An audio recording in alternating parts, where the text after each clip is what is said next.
तेल के खेल का सबसे बड़ा मदारी बना भारत। रूस और यूरोप दोनों को बंदर बनाकर नचाया। भारत के जीनियस माइंड गेम में फंसा अमेरिका।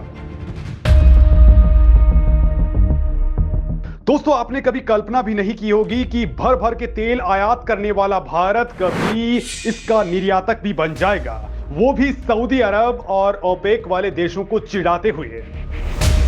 आप सोच रहे होंगे कि जब भारत में ही पेट्रोल डीजल के बांधे हैं, कीमतें आसमान में हैं, तो ये क्या बकवास हो रही है। दोस्तों, ये लग तो बकवास ही रही है, लेकिन सच्चाई यही है। कूटनीति के मामले पर भारत का एक ऐसा ही मास्टर स्ट्रोक सामने आया है जिसने दुनिया में तहलका मचा दिया है, क्योंकि रूस यूक्रेन युद्ध के बाद जो यूरोप रूस से तेल खरीदने का विरोध कर रहा था, बैन लगा रहा था, अब वही भारत के जरिए रूस के सस्ते कच्चे तेल का लाभ उठा रहा है। यूरोप की कारों में भारत का रिफाइंड किया हुआ तेल ही जमकर के इस्तेमाल हो रहा है। मतलब एक तीर से दो निशाने, और दोनों में ही भारत को फायदा ही फायदा नजर आ रहा है। अब चित भी भारत की है और पट भी भारत की है। मतलब दोस्तों, कल तक जो यूरोप भारत को नचाया करता था, अब भारत उसे नचा रहा है।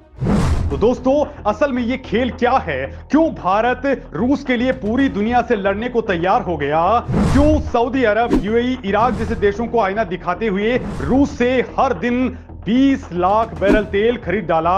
और बड़ी बात, इसमें ज्यादातर तेल यूरोप और यहां तक कि अमेरिका को बेच करके भारत बड़ा मुनाफा कमा रहा है। तो ये कितना मुनाफा कमा रहा है, जरा इसको डिकोड करते हैं। दोस्तों, भारत कल तक डिफेंसिव स्ट्रेटजी फॉलो किया करता था, मतलब कोई मारने आएगा तब उसके साथ में खेलेंगे। लेकिन दोस्तों, आजकल भारत इसके उलट खेल रहा है। भारत इस वक्त चीन की ही तरह वुल्फ वॉरियर डिप्लोमेसी की राह पर आगे बढ़ चुका है। मतलब दुश्मन हमला करे उससे पहले ही उस पर हमला कर दो, साथ ही बीच बीच में चाणक्य वाली स्ट्रेटजी को भी फॉलो करते रहो। फिर वो चाहे यूएनएससी का मुद्दा हो या फिर दादागिरी दिखाने वाले देशों को जमीन पर पटकने का मामला, अब भारत तुरंत दान महाकल्याण करने में यकीन करता है। हिसाब किताब ऑन द स्पॉट। बड़ी बात तो यह है कि भारत की फॉरेन पॉलिसी इस वक्त सबसे तगड़े दौर में है, और इसी का नतीजा है कि एक और भारत अफ्रीका में बड़ा मार्केट तलाश चुका है, तो वही तेल के खेल का मदारी बन चुका है, जिसके इस वक्त दो बंदर बने हुए हैं। एक है पूरा का पूरा यूरोप, तो दूसरा है रूस। बिल्कुल ठीक सुन रहे हैं दोस्तों। एनालिटिक्स फर्म कैपलर की एक हालिया रिपोर्ट से पता चलता है कि भारत पेट्रोल के मामले में यूरोप का सबसे बड़ा सप्लायर बन चुका है, साथ ही रूस से बहुत ही सस्ते भाव में दबा करके कच्चा तेल खरीद रहा है।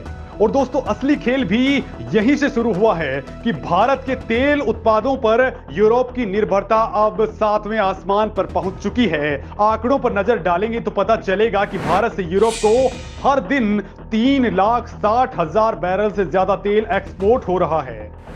मतलब 42 अरब डॉलर का तेल खरीद रहा है यूरोप, और इससे जुड़े हुए बाकी उत्पाद यूरोपीय देशों में पहुंच रहे हैं। बड़ी बात यह है दोस्तों कि इतना खाड़ी देशों से भी यूरोप नहीं खरीद पा रहा है।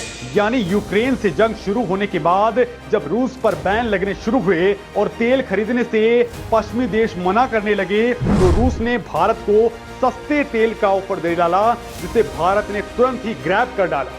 और जब पश्चिमी देशों में तेल की मारामारी बढ़ी, तो भारत ने तेल की रिफाइनरी से तेल को रिफाइन करके यूरोप को बेचना स्टार्ट कर दिया।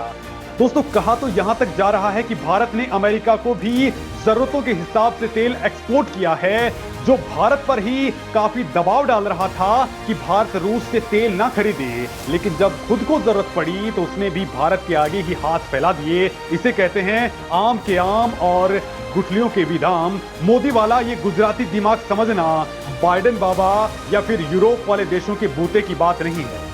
दोस्तों, भारत सस्ता तेल खरीदता रहा, जिसका नतीजा ये रहा कि भारत को हर एंगल से बड़ा फायदा हुआ है। दोस्तों, रूस पर यूक्रेन युद्ध के कारण बैन लगने से पहले यूरोप अपनी जरूरत का 30% तेल रूस से खरीदा करता था। लेकिन दोस्तों, रूस वाले बैन की वजह से यूरोप में क्रूड ऑयल से लेकर के रिफाइंड ऑयल की भारी कमी होने लगी और उसका बनाया हुआ गेम बिगड़ गया।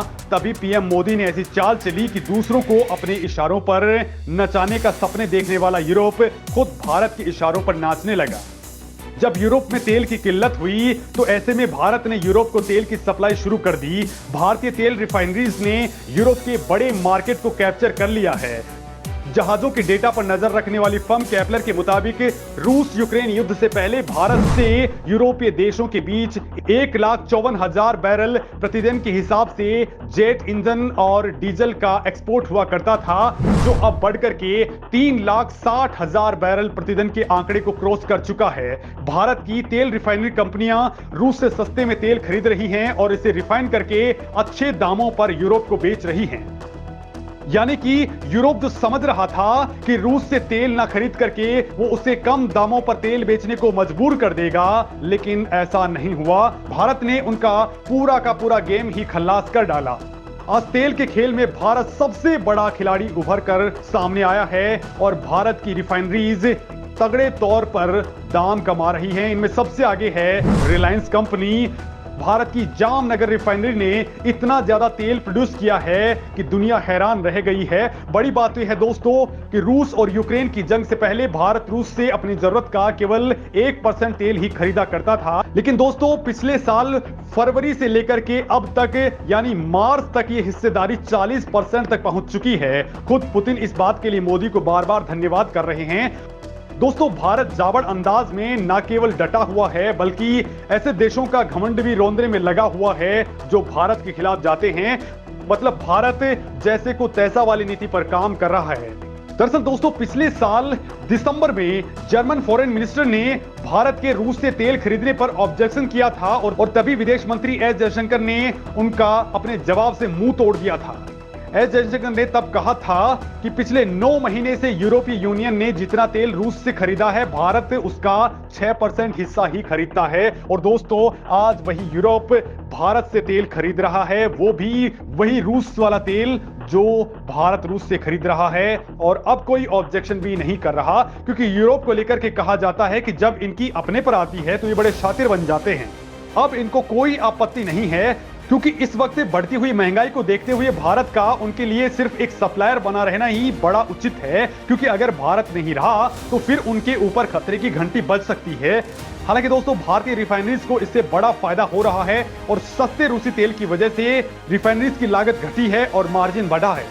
भारत ने रूस से सस्ता तेल खरीद करके अब तक 35,000 करोड़ रुपए से ज्यादा का मुनाफा कमा लिया है, तो वहीं यूरोप को तेल बेचकर भी बड़ा मुनाफा कमाया गया है। और ये खेल आने दिनों में लंबा चलने वाला है, क्योंकि यूरोप और अमेरिका की हालत इस वक्त ऐसी है कि वो रूस से तेल खरीदने के बारे में सोच भी नहीं सकते और बिना तेल उनकी दाल गलने वाली भी नहीं है। लिहाजा वो खाड़ी देशों से महंगे तेल की बजाय भारत को ही प्रीफर कर रहे हैं। और दोस्तों अमेरिका भी इस मामले में कुछ भी बोलने वाला नहीं है, क्योंकि अमेरिका की कमजोरी भी भारत समझ रहा है। अमेरिका की दुखती रग है चीन, जो उसकी गद्दी पर बैठने को आमादा है, लिहाजा उसे भी भारत का सपोर्ट चाहिए ही चाहिए। तो वहीं इस वक्त भारत का कई दशकों से दोस्त रहा रूस भी यूक्रेन वॉर के कारण कमजोर पड़ चुका है, जिसे अपनी इकोनॉमी बचाने के लिए भारत की जरूरत पड़ेगी। हाल ही में उसने रूस के व्लादिवोस्टोक शहर में सैटेलाइट सिटी बनाने के लिए भारत को ऑफर दिया है।